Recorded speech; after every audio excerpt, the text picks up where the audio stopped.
بسم الله الرحمن الرحيم.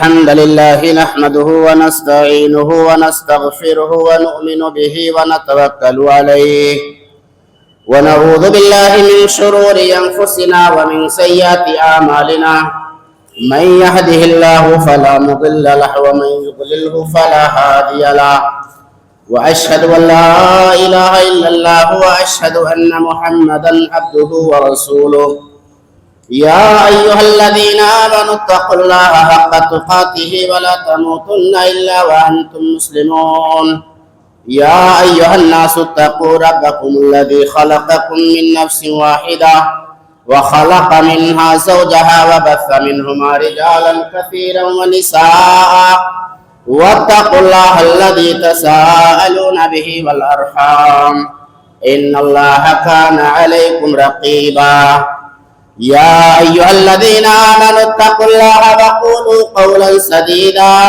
يصلح لكم أعمالكم ويغفر لكم ذنوبكم ومن يطع الله ورسوله فقد فاز فوزا عظيما أما بعد فإن خير الحديث كتاب الله وخير الهدي هدي محمد صلى الله عليه وسلم وشر الأمور محدثاتها وكل محدثة بدعة وكل بدعة ضلالة وكل ضلالة في النار. أعوذ بالله السميع العليم من الشيطان الرجيم. بسم الله الرحمن الرحيم. خذ العفو وأمر بالعرف وأعرض عن الجاهلين وإما ينزغنك من الشيطان نزغ فاستعذ بالله إنه هو السميع العليم.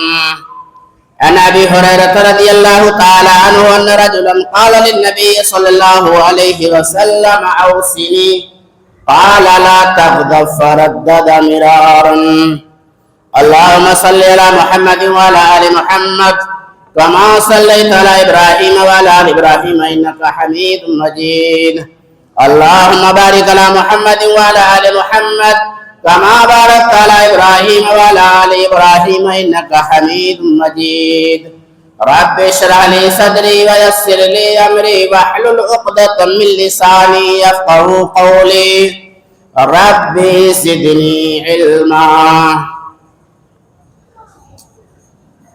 حمد و ثنا بڑائی بزرگی کبریائی اور یکتائی ساری کی ساری اس خالق کائنات اور مالک ارض و سما کے لیے ہے جو ہمارا اور آپ کا اور پوری کائنات کا خالق و مالک اور حاکم و رازق ہے.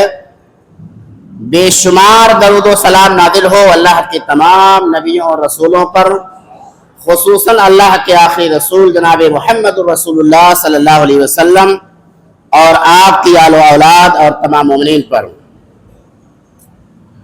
خطبہ مسنونہ کے بعد قرآن حکیم کی ایک آیت پڑھی گئی ہے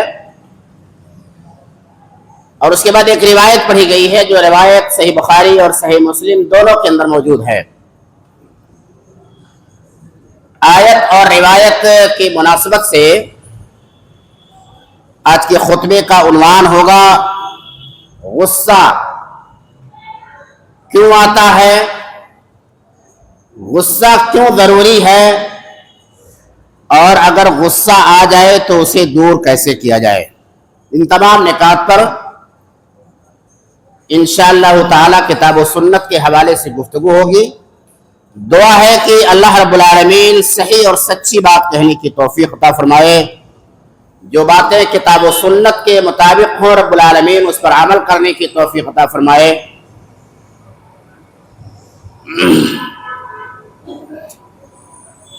ایک صحابی رسول اللہ کے نبی جناب محمد رسول اللہ صلی اللہ علیہ وسلم کے پاس آئے اور انہوں نے یہ کہا کہ اے اللہ کے نبی صلی اللہ علیہ وسلم مجھے وصیت کر دیجئے. اور ہم اور آپ جانتے ہیں کہ اردو زبان میں جب وصیت بولا جاتا ہے تو یہ اس موقع کے لیے بولا جاتا ہے جب انسان سکرات میں مبتلا ہو جاتا ہے، مرنے کے قریب ہوتا ہے، اور اپنے اقربا اور اعزا کو کوئی بات کہہ جاتا ہے کہ میری زندگی اگر نہیں رہی تو ایسا ایسا کر لینا، اور مرنے والا جب یہ بات کہہ کر چلا جاتا ہے تو نالائق سے نالائق اولاد بھی اگر ہوتی ہے تو اپنے باپ کے اس وصیت کو پورا کرنے کی کوشش کرتی ہے۔ لیکن عربی زبان میں وصیت کہا جاتا ہے بہت ہی تاکیدی حکم کو، ایسا حکم جو انتہائی اہم ہو، ایسا کوئی ارشاد اے اللہ کے نبی صلی اللہ علیہ وسلم آپ مجھے فرما دیجئے، وصیت کر دیجئے۔ رسول اکرم جناب محمد رسول اللہ صلی اللہ علیہ وسلم نے ایسے تمام مواقع پر الگ الگ لوگوں کو الگ الگ نصیحتیں کی ہیں۔ اس کی وجہ یہ ہے کہ اللہ کے نبی صلی اللہ علیہ وسلم نباس تھے، چہرے مہرے سے پہچان جاتے تھے کہ یہ آدمی، اس آدمی کو اس وقت کون سی وصیت اور کون سی نصیحت کی ضرورت ہے۔ مثال کے طور پر ایک آدمی آتا ہے اور کہتا ہے اللہ کے نبی صلی اللہ علیہ وسلم مجھے کوئی حکم فرمائیے، تو آپ نے فرمایا کہ اپنی زبان کو اللہ کے ذکر سے تر رکھو۔ ایک اور شخص آتا ہے اور کہتا ہے اللہ کے نبی صلی اللہ علیہ وسلم مجھے کوئی نصیحت فرمائے، تو اللہ کے نبی صلی اللہ علیہ وسلم فرماتے ہیں تم اپنی نمازیں افضل وقت پہ ادا کیا کرو۔ اور ایک شخص آتا ہے، کہا آپ صلی اللہ علیہ وسلم نے کہا اپنے والدین کے ساتھ اچھا سلوک کرو۔ یعنی گویا جس نصیحت کی جس شخص کو ضرورت پڑی، آپ صلی اللہ علیہ وسلم نے اس کے نبض کو پہچانتے ہوئے ایک ڈاکٹر کی طرح سے اس کا علاج آپ نے فرمایا ہے۔ یہ شخص جو آیا تھا وصیت طلب کرنے کے لیے، رسول اکرم صلی اللہ علیہ وسلم سے تاکیدی حکم لینے کے لیے، اس کے چہرے مہرے سے ایسا لگتا تھا کہ یہ آدمی غصے کا بڑا تیز ہے۔ اور بعض لوگ جو غصے کے بڑے تیز ہوتے ہیں، آپ دیکھیں ان کے چہرے سے سمجھ میں آتا ہے کہ آدمی بڑا غصہ ور ہے، بہت غصہ والا آدمی ہے۔ اللہ کے نبی صلی اللہ علیہ وسلم ارشاد فرماتے ہیں لا تغضب لا تغضب لا تغضب فردد مرارا۔ کئی بار اللہ کے نبی صلی اللہ علیہ وسلم نے فرمایا اس سے غصہ نہ کرو، غصہ نہ کرو، غصہ نہ کرو۔ یہ نصیحت آپ صلی اللہ علیہ وسلم نے اسے فرمائی۔ ہم میں سے بھی فطری طور پر بہت سارے لوگ ایسے ہوتے ہیں جو غصے کے بڑے تیز ہوتے ہیں، لیکن یہ بات ہمیں اور آپ کو یاد رہنا چاہیے کہ غصہ یہ عقل کی دشمن ہے۔ جب آدمی غصے میں آ جاتا ہے تو اس کی عقل کام نہیں کرتی۔ علامہ ابن قیم رحمہ اللہ، جو علامہ ابن تیمیہ رحمہ اللہ کے شاگرد ہیں، وہ کہتے ہیں کہ غصہ یہ انسان کی عقل کے لیے ایسے ہی خطرناک ہے جیسے بھیڑیا بکری کے لیے خطرناک ہے۔ یہی مثال انہوں نے کیا ہے، جیسے بھیڑیا بکری کے لیے نقصان دہ ہے، ایسے یہ غصہ یہ عقل کے لیے نقصان دہ ہے۔ اور ہمارا آپ جانتے ہیں کبھی گھریلو جھگڑے ہوتے ہیں، بھائی بھائی میں جھگڑا ہوتا ہے، باپ بیٹے میں جھگڑا ہو جاتا ہے، میاں بیوی میں جھگڑا ہو جاتا ہے، اور جب غصے میں آدمی آگ ببولا ہو جاتا ہے تو اپنے منہ سے کچھ ایسے الفاظ نکال دیتا ہے کہ جب اس کا غصہ ٹھنڈا ہوتا ہے تو پچھتاتا ہے۔ وہ معلوم یہ ہوا کہ غصے میں نکلنے والا جملہ یہ بعد میں انسان کو شرمندہ کر دیتا ہے۔ لہذا اس شرمندگی سے بچنے کے لیے ہر آدمی کو کوشش کرنا چاہیے کہ غصہ زیادہ نہ کرے، اور غصہ آ جائے تو غصے پر کنٹرول کرے۔ میرے بھائیو، ہماری اور آپ کی پیدائش کس سے ہوئی ہے؟ مٹی سے ہوئی ہے، اور مٹی کی فطرت یہ ہے کہ مٹی سکون چاہتی ہے، وقار چاہتی ہے، اطمینان چاہتی ہے۔ لہذا ہماری زندگیوں میں وقار، سکون، اطمینان، یہ سارے اوصاف ہمارے اور آپ کے اندر ہونا چاہیے۔ اس کے بالمقابل آگ ہے، آگ کے اندر اشتعال ہوتا ہے، ذرا سی چنگاری بڑے بڑے محلوں کو جلا کر کے خاکستر کر دیتی ہے۔ آگ میں جو ہے راکھ میں بدل دیتی ہے اسے، اور دل کے خون کا جب انتقام لینے پر، بدلہ لینے پر آ جاتا ہے تو جانتے ہیں کیا ہوتا ہے؟ آدمی گالی بکتا ہے، لڑائی اور جھگڑے کرتا ہے، اور اگر گالی نہیں بکا، لڑائی جھگڑے بھی نہیں کیا، مجبور ہے کہ اگر میں اس کے سامنے زبان کھولوں گا تو 2 تماچا مجھے رسید کر دے گا۔ اگر یہ صورتحال ہوتی ہے تو وہاں سے وہ ہٹ جاتا ہے اور پیٹھ پیچھے برائیاں بیان کرنا شروع کر دیتا ہے۔ لہذا غصہ یہ کوئی اچھی چیز نہیں ہے، مناسب چیز نہیں ہے۔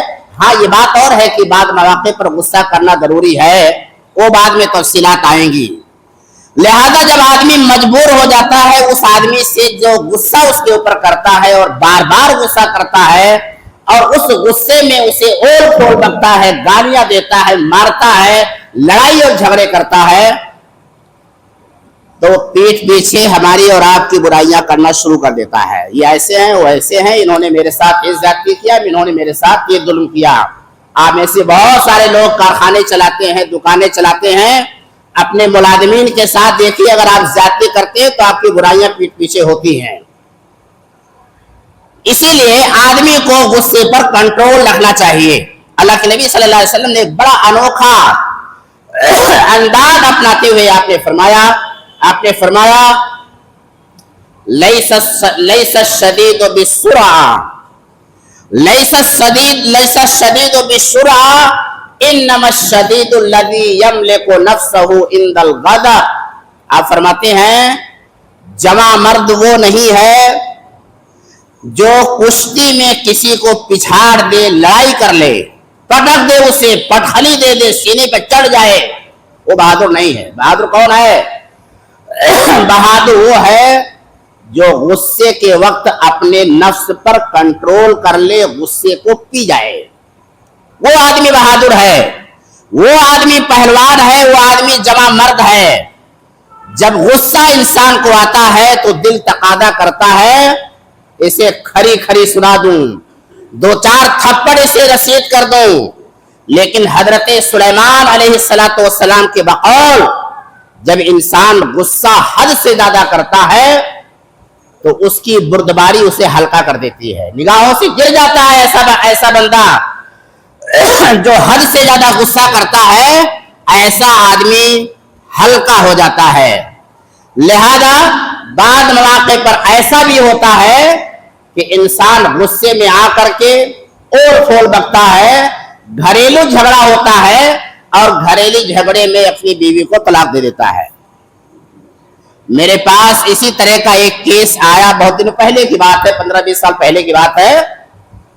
وہ آیا اور اس کے بعد کہنے لگا کہ میرے بیٹے سے جھگڑا ہو رہا تھا، اور اتنے میں میرے بیٹے نے پیر اٹھا کر کے اور میری ران پہ مارا زور سے کہ گرنے کے قریب ہو گیا۔ اتنے میں آ گئی میری بیوی جو ہے اپنے بچے کی طرفداری کرنے لگی، بچے نے مارا بھی، اس کی طرفداری بھی کرنا اس نے شروع کر دیا۔ بس اس کی منہ سے نکل گیا طلاق طلاق طلاق، زندگی اکارت ہو گئی، خاندان اجڑ گیا۔ اب وہ بندہ ادھر ادھر دوڑ رہا ہے کہ کیا کروں، گھر تو برباد ہو گیا۔ اس کے بعد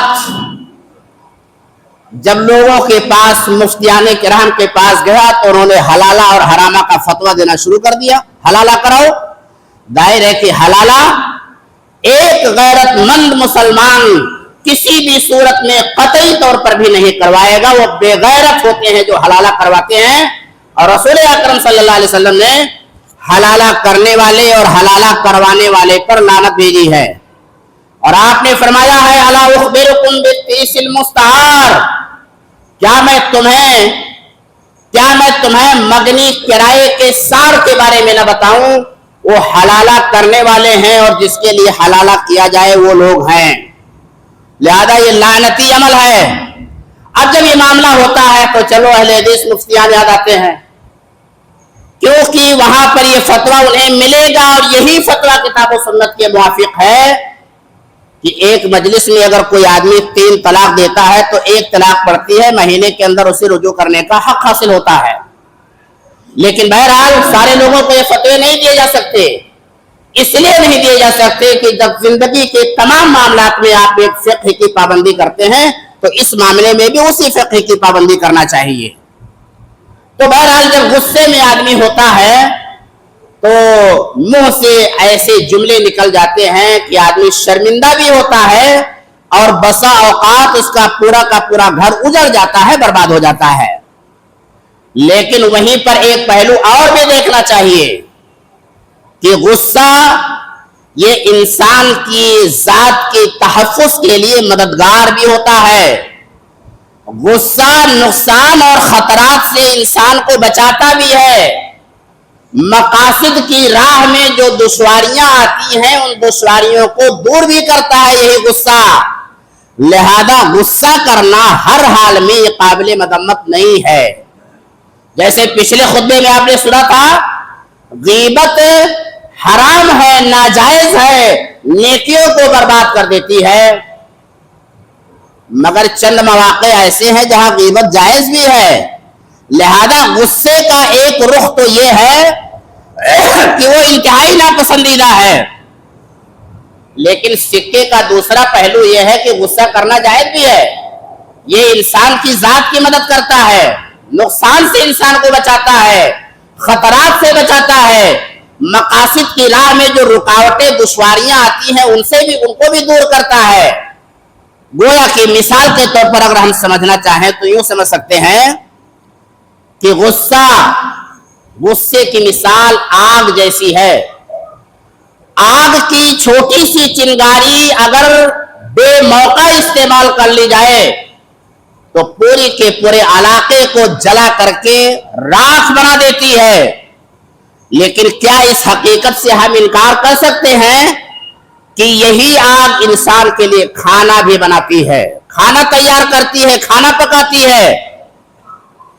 اسی آگ سے بھاپ تیار ہوتا ہے اور اس کے بعد طاقتور سے طاقتور انجن اسی قوت سے چلتا ہے. تو معلوم یہ ہوا کہ غصے کا ایک رخ تو یہ ہے جہاں پر ناجائز ہے، دوسرا رخ یہ ہے کہ وہ ضرورت کے وقت جائز بھی ہے اور ایسے موقع پر جائز ہے، مطلوب ہے بلکہ واجب ہے جب شریعت اسلامیہ کا مذاق اڑایا جا رہا ہو، رسول اکرم جناب محمد رسول اللہ صلی اللہ علیہ وسلم کی شان کی توہین کی جا رہی ہو، صحابہ کرام کو برا بھلا کہا جا رہا ہو، عدل و انصاف کو پامال کیا جا رہا ہو، احکام شریعت کو توڑا جا رہا ہو، ایسے موقع پر غصے کا اظہار ضروری ہے. یہ جائز ہے، بلکہ ضروری، بلکہ مطلوب ہے، بلکہ کار ثواب ہے. اللہ کے نبی جناب محمد رسول اللہ صلی اللہ علیہ وسلم ایک سفر سے واپس آئے. حضرت عائشہ صدیقہ رضی اللہ تعالیٰ عنہ کے گھر میں داخل ہوئے. کیا دیکھتے ہیں اللہ کے نبی صلی اللہ علیہ وسلم کہ حضرت عائشہ رضی اللہ تعالیٰ عنہ کے گھر کے دروازے پر، کھڑکیوں پر ایک پردہ لگا ہوا ہے اور اس پردے پر تماثیل، تصویریں بنی ہوئی ہیں. آپ کا چہرہ غصے سے سرخ ہو گیا، ناراض ہو گئے آپ صلی اللہ علیہ وسلم. حضرت عائشہ صدیقہ رضی اللہ تعالی عنہ پر ناراضگی کا اظہار کیا. حضرت عائشہ صدیقہ رضی اللہ تعالی عنہ نے کیا کیا؟ اس پردے کو پھاڑ دیا اور پھاڑنے کے بعد ایک تکیہ یا دو تکیہ بنا لیا، ایک تکیہ یا دو تکیہ بنایا. اور اس کے بعد آپ صلی اللہ علیہ وسلم نے فرمایا ان اشد الناس عذابا یوم القیامت المصورون، سب سے زیادہ سخت عذاب جو کل قیامت کے دن ہوگا وہ تصویر کشی کرنے والوں کے لیے ہوگا، تماثیل بنانے والوں کے لیے ہوگا. تو معلوم یہ ہوا کہ غصہ کرنا ایک طرف ناجائز ہے، شیطان کی طرف سے آتا ہے، اور دوسری طرف غصہ کرنا جائز بھی ہے. آپ صحابہ کرام رضوان اللہ علیہم اجمعین کی خوبیاں پڑھیے قرآن حکیم میں. بہت ساری خوبیوں کو اللہ تبارک و تعالیٰ نے بیان فرمایا ہے، لیکن ایک خوبی بیان کیا ہے، محمد الرسول اللہ والذین معہ اشداء علی الکفار. محمد اللہ کے رسول ہیں اور ان کے جو ساتھی ہیں وہ کافروں پر سخت ہیں، غصہ کرتے ہیں ان کے اوپر. رحماء بینہم، اور آپس میں رحم دل بھی ہیں. علامہ اقبال نے اس آیت کا ترجمہ کرتے ہوئے کہا ہے ہو حلق یاراں تو بریشم کی طرح نرم اور رزم حق و باطل ہو تو فولاد ہے مومن. علامہ اقبال رحمہ اللہ نے جو ہے ترجمہ کیا ہے جو ہے شاعری میں. ایسے ہی غصے کا ایک موقع اور دیکھیے. اللہ کے نبی بلکہ اولو العزم پیغمبروں میں سے ایک پیغمبر ہیں حضرت موسیٰ علیہ السلام. حضرت موسیٰ علیہ السلام اپنی قوم کو میدان تیہ میں چھوڑ کر کے سمندر پار کرنے کے بعد میدان تیہ میں چھوڑ کر کے 40 دن کے لیے چلے گئے تھے. کہاں پر؟ کوہ طور پر چلے گئے تھے. کوہ طور پر جب حضرت موسیٰ علیہ السلام گئے تو یہاں پر موسیٰ علیہ السلام کی قوم میں ایک منافق شخص تھا, اس کا نام تھا سامری. اور اس سامری نے کیا کیا؟ جتنی عورتیں تھیں ساری عورتوں کے زیورات کو اکٹھا کیا اور اسے گلا کر کے اس نے بنا دیا سونے کا بچھڑا. اور بچھڑا کچھ ایسا بنایا کہ پیچھے سے کھلا کر دیا اور آگے سے کھلا رکھا. جب اس میں ہوا جاتی تھی تو ڈکارنے کی آواز آتی تھی, بچھڑے کے ڈکارنے کی آواز آتی تھی. اب سامری نے موسیٰ علیہ السلام کی قوم کے اندر یہ بیان کرنا مشہور کر دیا موسیٰ اپنے رب کی تلاش میں کوہ طور پر گئے ہوئے ہیں اور ان کا رب اس بچھڑے کے اندر ہے. گائے کی پرستش کرنے والی قوم تھی ہی یہ, اور ابھی پوجا پتی جو گائے کا تقدس جو ان کے ذہنوں میں بسا ہوا تھا وہ نکلا نہیں تھا. موسیٰ علیہ السلام جب 40 دن کے بعد لوٹے اور اپنی قوم کی حالت دیکھا, قرآن حکیم اس کو بیان کرتا ہے وَلَمَّا رَجَعَ مُوسَىٰ إِلَىٰ قَوْمِهِ غَضَبَانٍ. موسیٰ علیہ السلام اپنی قوم پر غصے کی حالت میں افسوس کرتے ہوئے لوٹے اور اس کے بعد کہا بِئْسَ مَا خَلَقْتُمُونِی مِن بَعْدِی. اپنے بھائی ہارون کو مخاطب کر کے کہا میرے جانے کے بعد تم نے میری نیابت بہت برے طریقے سے کیا ہے. اور صرف اتنا ہی نہیں کیا وَأَلْقَى الْأَلْوَاحَ, کتاب توریت کی جو تختیاں ان کے ہاتھ میں تھی اسے زمین پر پھینک دیا. وَأَلْقَى الْأَلْوَاحَ, اور اس کے بعد صرف اتنا ہی نہیں کیا وَأَخَذَ بِرَأْسِ أَخِيهِ يَجُرُّهُ إِلَيْهِ, اپنے بھائی کا سر یعنی حضرت ہارون علیہ السلام کا سر پکڑ کر کے انہیں گھسیٹنے لگے. اب اس کے بعد حضرت ہارون علیہ السلام کہتے ہیں یبن امّا, اے میرے ماں کے بیٹے, اے میرے بھائی, ان القوم استضعفونی, جب سامری نے بچھڑا بنایا تھا میں نے ان کو بچھڑا بنانے سے منع کیا تھا, آپ کی آمد کے انتظار کی خبر ان کو دی تھی, مگر ان لوگوں نے مجھے کمزور سمجھا, سارے لوگ ایک طرف ہو گئے, میں اکیلا پڑ گیا. قریب ایسا تھا کہ یہ مجھے قتل کر دیں گے, قریب یہ تھا کہ مجھے قتل کر دیں گے. فلا تشمت بی الاعداء, لہذا میرے دشمنوں کے سامنے مجھے رسوا مت کیجیے, میرے دشمنوں کے سامنے مجھے رسوا مت کیجیے. ولا تجعلنی مع القوم الظالمین, اور ظالم قوموں میں میرا شمار مت کیجیے. آپ یہاں پر دیکھیں گے موسیٰ علیہ السلام غصہ بھی کر رہے ہیں, افسوس بھی کر رہے ہیں, اور یہ طرح ہی نہیں کیا بلکہ اپنے بھائی حضرت ہارون علیہ السلام کے سر کو پکڑ کر گھسیٹنے لگے. معلوم یا غصہ جائز بھی ہے, غصہ جائز ہے, مطلوب ہے, ظاہر ہے کہ اللہ کے ساتھ شرک ہو رہا ہے. اتنی بڑی بڑی نشانیاں اس قوم نے دیکھی تھی بنو اسرائیل نے کہ سمندر پار کروا دیا اللہ تبارک و تعالیٰ نے, آسمان سے من و سلوہ کا نزول فرمایا, پانی نہیں تھا, موسیٰ علیہ السلام نے لاٹھی مارا تو 12 چشمے نکل آئے. اور یہی نہیں بلکہ گھر ان کے پاس نہیں تھا, اللہ رب العالمین نے آسمان کی بدلیاں ان کے اوپر کر دی تاکہ انہیں دھوپ نہ لگے. مگر ان ساری نعمتوں کا شکر کرنے کے بجائے ناشکری اس قوم کی فطرت میں داخل تھی اور نافرمانیوں پر نافرمانیاں کرتے رہے, اور موسیٰ علیہ السلام کی تھوڑی سی غیر حاضری نے شرک پر آمادہ کر دیا. ظاہر ہے کہ غصہ ہو جانا فطری بات تھی. ایسے ہی دیکھیے رحمت للعالمین جناب محمد رسول اللہ صلی اللہ علیہ وسلم ہیں. حضرت عبداللہ ابن عمر رضی اللہ تعالیٰ عنہ حدیث کے راوی ہے, روایت صحیح بخاری کی ہے. کہتے ہیں اللہ کے نبی صلی اللہ علیہ وسلم اپنے گھر سے نکلے, دیکھا صحابہ کی جماعت بیٹھی ہوئی ہے, صحابہ کی جماعت بیٹھی ہوئی ہے, اور وہ آپس میں بحث کر رہے ہیں. بحث کس بات پر کر رہے ہیں؟ تقدیر پر. اللہ کے نبی صلی اللہ علیہ وسلم نے جب اپنے صحابہ کو تقدیر کے مسئلے پر بحث کرتے ہوئے دیکھا تو آپ کا چہرہ غصے سے اتنا سرخ ہو گیا جیسے انار سرخ رہتا ہے. انار جیسے سرخ رہتا ہے ویسا سرخ ہو گیا. اس کے بعد آپ نے فرمایا اسی بات کا تمہیں حکم دیا گیا ہے. پچھلی قومیں جو برباد ہوئی ہیں وہ اسی لیے برباد ہوئی ہیں کہ وہ تقدیر کے مسئلے پر بحث کرتی تھی, بحث و مباحثہ کرتی تھی.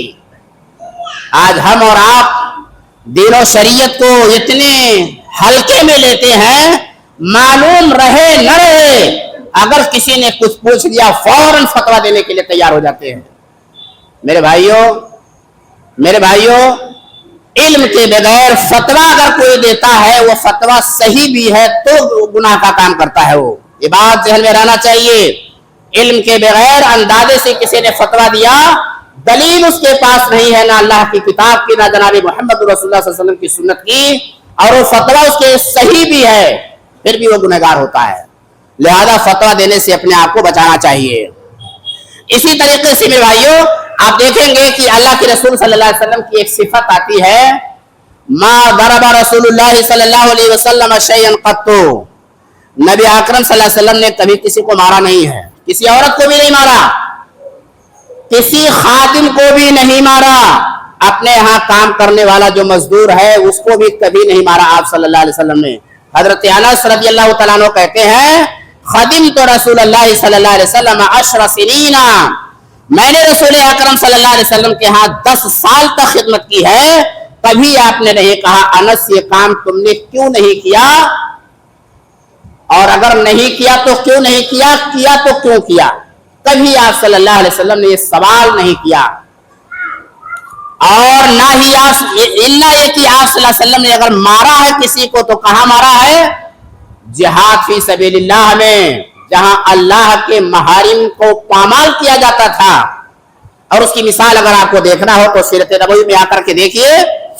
ابن قمیہ ایک بڑا بدبخت شخص تھا, ایک گھوڑا اس نے پال رکھا تھا, اور وہ گھوڑا پالنے کے بعد وہ کہتا تھا, دانا کھلاتا تھا, خوب موٹا تگڑا اس کو کر رکھا تھا, اور کہتا تھا اس گھوڑے پر سوار ہو کر کے نعوذ باللہ میں رسول اکرم صلی اللہ علیہ وسلم کو قتل کروں گا.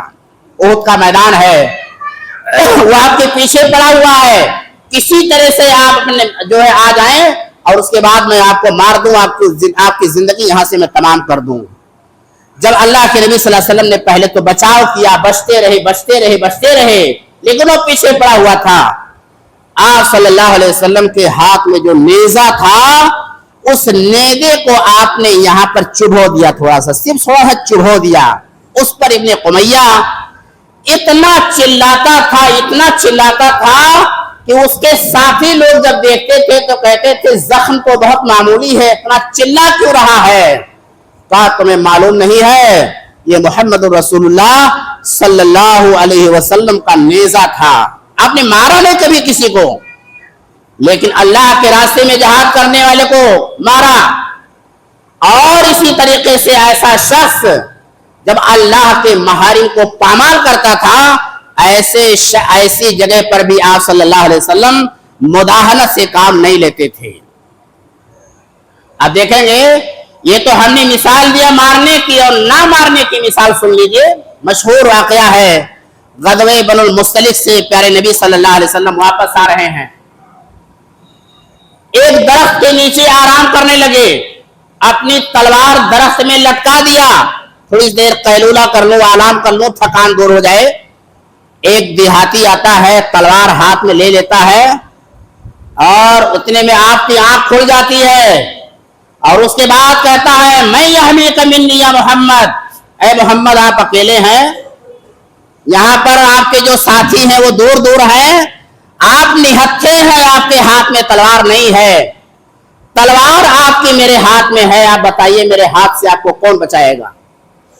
اللہ کے نبی جناب محمد رسول اللہ صلی اللہ علیہ وسلم نے بڑے پر اعتماد لہجے میں کہا اللہ, میرا بچانے والا میرا اللہ ہے. یہ کہنا تھا کہ تھر تھر اس کا ہاتھ کانپنے لگا, تلوار اس کے ہاتھ سے چھوٹی، اس تلوار کو آپ صلی اللہ علیہ وسلم نے اپنے ہاتھ میں لیا اور اس کے بعد کہا اب بتا تجھ کو میرے ہاتھ سے کون بچائے گا؟ ظاہر ہے اس کا ایمان اللہ پر نہیں، اس کا توکل اللہ پر نہیں، اس نے کہا مجھے آپ کے علاوہ کوئی نہیں بچا سکتا ہے۔ اتنے میں اللہ کے نبی جناب محمد رسول اللہ صلی اللہ علیہ وسلم نے اسے چھوڑ دیا، معاف کر دیا۔ یہی بندہ جب آپ صلی اللہ علیہ وسلم سے رخصت ہو کر کے اپنے قبیلے میں جاتا ہے تو اپنے قبیلے کے لوگوں سے کہتا ہے دنیا کے بہت سارے لوگوں سے میری ملاقات ہوئی ہے لیکن محمد رسول اللہ صلی اللہ علیہ وسلم جیسا عظیم انسان میں نے اپنی زندگی میں کسی کو نہیں دیکھا ہے۔ یہ تھے ہمارے رسول جناب محمد رسول اللہ صلی اللہ علیہ وسلم، اپنی ذات کے لیے بدلہ نہیں لیتے تھے لیکن اللہ کے محارم جہاں پامال کیے جاتے تھے وہاں آپ برداشت بھی نہیں کرتے تھے۔ لہذا میرے بھائیوں، ایک مومن کا کردار یہی ہونا چاہیے، اپنی ذات کے لیے بدلہ لینا، اپنی ذات کے لیے کوئی اس طرح کی حرکت کرنا جس سے دوسرے کو تکلیف ہو، ہر بندے مومن کو بچنا چاہیے۔ میں جنگ کا میدان ہے، حضرت علی رضی اللہ تعالیٰ عنہ دشمن سے لڑ رہے ہیں، ایک دشمن کو پکڑا اور پکڑنے کے بعد پٹخ دیا، اس کے سینے پہ چڑھ گئے۔ اب اس کافر نے یہ سوچا کہ لاؤ میں ان کے منہ پر تھوک دوں تاکہ غصہ ان کا بڑھ جائے اور جلدی سے مجھے قتل کر دے۔ اس دشمن نے کیا کیا، تھوکا اور وہ تھوک حضرت علی رضی اللہ تعالیٰ عنہ کے چہرے پر پڑا، غصہ ان کا سخت ہو گیا لیکن اس کے سینے سے اتر گئے، اسے قتل نہیں کیا۔ وہ کافر کھڑا ہو گیا، کہنے لگا علی آپ نے تو میرے اوپر مکمل طور سے قابو پا لیا تھا، اس کے بعد کیوں چھوڑا؟ حضرت علی رضی اللہ تعالیٰ عنہ نے کہا میری اور تمہاری لڑائی ذاتی مفادات کے لیے نہیں بلکہ اسلام کے غلبے کے لیے تھی۔ ابھی تک تو میں لڑ رہا تھا تم سے اسلام کے لیے، لیکن جب تم نے میرے اوپر تھوک دیا اور میرا غصہ بڑھ گیا تو اس میں میرے جذبات بھی شامل ہو گئے تھے، اس لیے میں نے تم کو چھوڑ دیا۔ اس کے بعد وہ شخص جس نے تھوکا تھا وہ اسلام قبول کر کے حلقہ بگوش اسلام ہو جاتا ہے۔ یہ ہے مسلمان کا اخلاق، یہ ہے مسلمان کا کردار کہ کتنا بہترین انداز سے یہ تطبیق کرتے تھے اپنے اور اسلام کے درمیان۔ لہذا میرے بھائیوں، ایک بات اور ہمیں اور آپ کو یاد رکھنا چاہیے اور وہ یہ ہے کہ غصہ ایک اخلاقی بیماری ہے، ایک روحانی بیماری ہے، لیکن یہ بھی یاد رہنا چاہیے کہ اللہ رب العالمین نے جتنی بیماریاں نازل کی ہیں کوئی ایسی بیماری نہیں ہے جس کی دوا اللہ نے نہ اتاری ہو۔ زندگی بھر دوائیں نہیں کھانی پڑیں گی، زندگی بھر علاج اور تشخیص نہیں کرنی پڑے گی، یہ صرف انسانی ذہن کی کمزوری ہے، ورنہ ہر بیماری کا علاج اللہ رب العالمین نے پیدا کیا ہے۔ لہذا روحانی بیماری جو یہ غصہ ہے اس کا علاج کتاب و سنت میں موجود ہے۔ پہلا علاج یہ ہے، غصہ اگر ہمیں اور آپ کو آ جائے اور غصہ شرعی نہ ہو، غیر مطلوب غصہ ایسے ہو، تو ایسے موقع پر ہماری شریعت ہمیں یہ تعلیم دیتی ہے کہ ہم اعوذ باللہ من الشیطان الرجیم پڑھ کر کے اپنے غصے کو ٹھنڈا کر دیں، اس لیے کہ غصہ یہ شیطان کے حملے سے ہوتا ہے۔ قرآن حکیم میں اللہ رب العالمین فرماتا ہے وَإِمَّا يَنزَغَنَّكَ مِنَ الشَّيْطَانِ نَزْغٌ فَاسْتَعِذْ بِاللَّهِ إِنَّهُ هُوَ السَّمِيعُ الْعَلِيمُ۔ اگر شیطان تمہارے دل میں کسی طرح کا کچوکے لگائے، شیطان کسی طرح کے وسوسے تمہارے دل کے اندر پیدا ہو جائے، شیطان تمہیں برانگیختہ کر دے، شیطان تمہیں اشتعال دلا دے کہ مار دو اس کو، تھپڑ رشید کر دو، یہ برداشت کر لینا، اس کو معاف کر دینا، یہ تمہاری کمزوری ہے۔ اگر اس طرح کے جذبات پیدا ہو جائیں فوراً پڑھنا چاہیے اعوذ باللہ من الشیطان الرجیم، شیطان کے پھندے سے نکل کر کے انسان اللہ رب العالمین کے پناہ میں آ جائے۔ دو آدمی تھے، جھگڑا کر رہے تھے، اللہ کے نبی صلی اللہ علیہ وسلم نے دیکھا ان کے چہرے سرخ ہو رہے ہیں، رگیں ان کی پھول رہی ہیں، آپ نے فرمایا انی لعالم کلمۃ لو قالها، میں یہ کلمہ جانتا ہوں اگر یہ کلمہ یہ ادا کر لے تو اس کا غصہ یہاں اس کی ذات سے رفو چکر ہو جائے گا۔ اور اس کے بعد آپ نے فرمایا وہ کلمہ ہے اعوذ باللہ من الشیطان الرجیم، پورے شعور کے ساتھ کہے، اس پر بھی اگر غصہ ٹھنڈا نہیں ہوتا ہے، اس پر بھی اگر غصہ ٹھنڈا نہیں ہوتا ہے، غصہ بہت تیز ہے، اپنی پوزیشن تبدیل کر لیں. کھڑا ہے آدمی، جھگڑا کر رہا ہے، غصے میں ہے، تو اپنے آپ کو غصے سے بچائے کیسے؟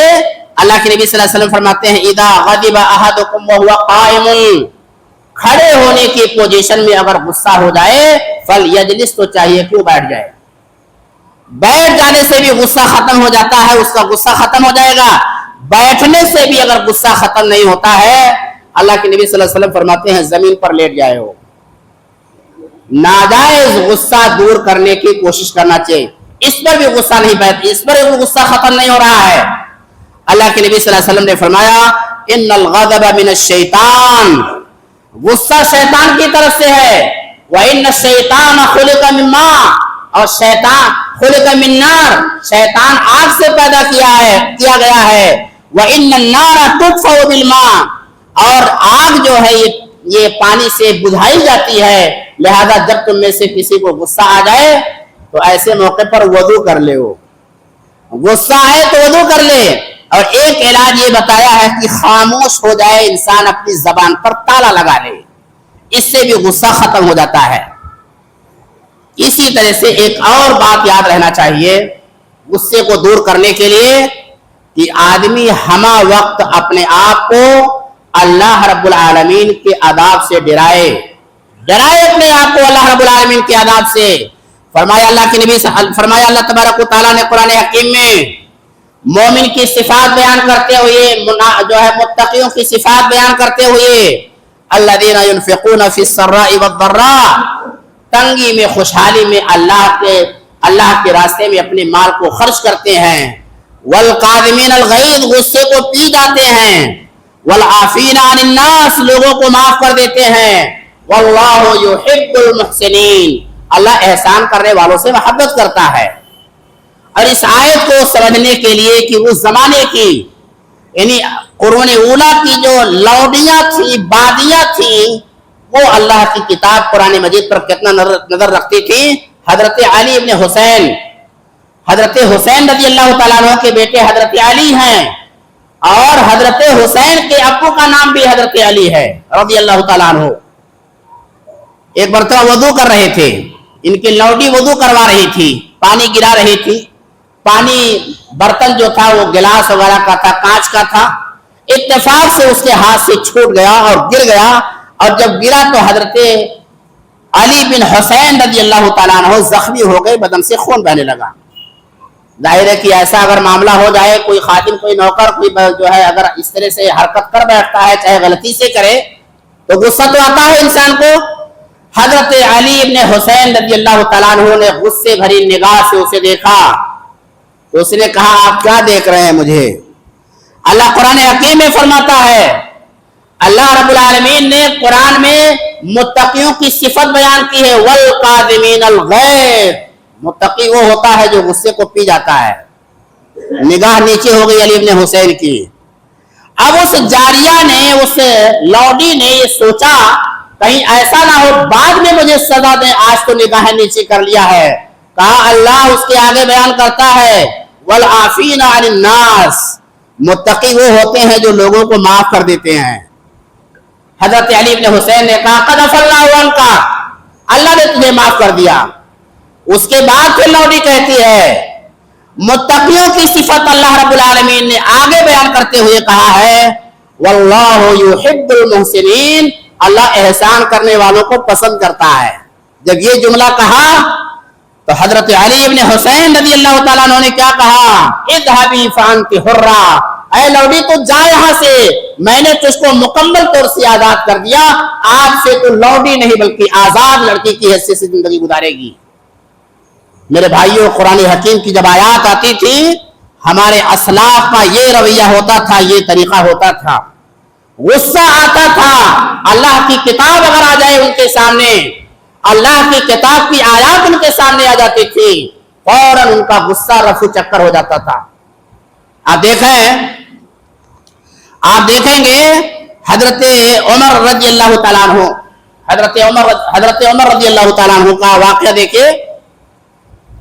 ایک صحابی رسول ہے حر بن قیس. حر بن قیس سے اوینا رضی اللہ تعالیٰ عنہ نے، غالباً تابعی ہے، صحابی نہیں ہے، انہوں نے کہا کہ تمہاری پہنچ حضرت عمر رضی اللہ تعالیٰ عنہ سے بہت زیادہ ہے، ذرا مجھ کو بھی مجلس میں لے کر کے چلو. حر بن قیس نے حضرت عمر سے سفارش کیا.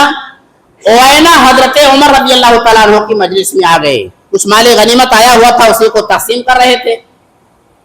اتنے میں پہنچتے ہی پہلے ہی دن مجلس میں اوینا نے کہہ دیا، عمر تم عدل سے کام نہیں لیتے ہو، اللہ کو کیا جواب دو گے؟ اتنا کہنا تھا کہ آپ جانتے ہیں حضرت عمر رضی اللہ تعالیٰ عنہ مرد جلال تھے، جلالی تھے. فوراً غصے سے ان کا چہرہ سرخ ہو گیا.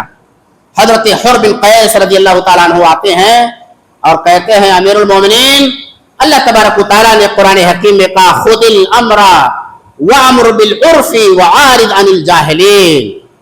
معافی کا طریقہ اپنائیے، بھلائی کا حکم دیجئے اور جاہلوں سے اعراض کیجئے. یہ اوینا جاہل ہے جس نے اس طرح کی بات آپ کے حوالے سے کہی ہے. اس کے بعد حضرت عمر رضی اللہ تعالیٰ عنہ کی ایک صفت ہے، کان وقافا لکتاب اللہ. غصہ حضرت عمر رضی اللہ تعالیٰ عنہ کا آسمان پر ہو، غصے سے آگ ببولا ہو حضرت عمر رضی اللہ تعالیٰ عنہ، لیکن قرآن کی آیت اگر آ جائے تو فوراً ان کا غصہ کافور ہو جاتا تھا، ٹھنڈے ہو جاتے تھے. آج ہمیں اور آپ کو غصہ آتا ہے، یاد دلا دیں، جملے کس دیتے ہیں، ارے رکھیے آپ کا معاملہ ہوتا تب دیکھا جاتا کیسے کیا رویہ آپ اپناتے. میرے بھائیوں، غصہ اچھی چیز بھی ہے، بری چیز بھی ہے. اسے اپنے آپ کو جہاں جائز ہے وہاں تو استعمال کیا جائے، لیکن ناجائز جگہوں پر غصہ نہیں ہونا چاہیے. کمزوروں پر زیادتی کرتے ہوئے ہمارا غصہ نہیں ہونا چاہیے. حضرت عبداللہ بن مسعود رضی اللہ تعالیٰ عنہ ہیں، اپنے غلام کو کوڑا لے کر کے مار رہے تھے، اور پیچھے سے اللہ کے نبی صلی اللہ علیہ وسلم نے آواز دیا، یا ابا مسعود، اے عبداللہ ابن مسعود، اس خادم کو، اس نوکر کے اوپر تمہاری جتنی قوت ہے، قدرت ہے، اس سے کہیں زیادہ اللہ تبارک و تعالیٰ تمہارے اوپر قدرت رکھتا ہے. اس خادم کے اوپر، اس نوکر کے اوپر ظلم نہ کرو. اتنا سننا تھا کہ عبداللہ ابن مسعود رضی اللہ تعالیٰ عنہ تھر تھر کانپنے لگے. کہا، اللہ کے نبی غلطی تو ہو گئی ہے، کفارہ کیا ہوگا اس کا؟ میری طبیعت یہ چاہتی ہے کہ میں اس غلام کو آزاد کر دوں. آج کے بعد آزاد کر دیا انہوں نے. اور اس کے بعد نبی اکرم صلی اللہ علیہ وسلم نے فرمایا، عبداللہ ابن مسعود، اگر تم نے اس غلام کو آزاد نہ کیا ہوتا، زیادتی کے ساتھ اگر تم مر گئے ہوتے، نارے جہنم تمہارا ٹھکانہ ہوتا. یہ صحابی رسول کو اللہ کے نبی جناب محمد رسول اللہ صلی اللہ علیہ وسلم فرما رہے ہیں. لہذا میرے بھائیوں، غصہ جہاں جائز ہے، ضروری ہے، وہاں تو کرنا چاہیے. ناجائز جگہوں پر کمزوروں پر زیادتی کرنے کے لیے غصہ کرنے سے اپنے آپ کو بچانا چاہیے. اللہ رب العالمین سے دعا ہے کہ رب العالمین ہم سب کو شریعت اسلامیہ کا مزاج صحیح طریقے سے سمجھنے کی توفیق عطا فرمائے. رب العالمین ناجائز غصہ سے ہماری اور آپ کی حفاظت فرمائے. رب العالمین ہم میں سے جو پریشان حال ہیں ان کی پریشانیوں کو دور فرما دے. مولا جو بیمار ہمیں شفاء کلی عطا فرما. رب العالمین ہم میں سے جن کا انتقال ہو گیا اور وہ توحید پرست، اللہ ان کی قبروں کو نور سے بھر دی، جنت میں اعلیٰ مقام عطا فرما. ربنا تقبل منا انك انت السميع العليم وتب علينا انك انت التواب الرحيم. سبحان ربك رب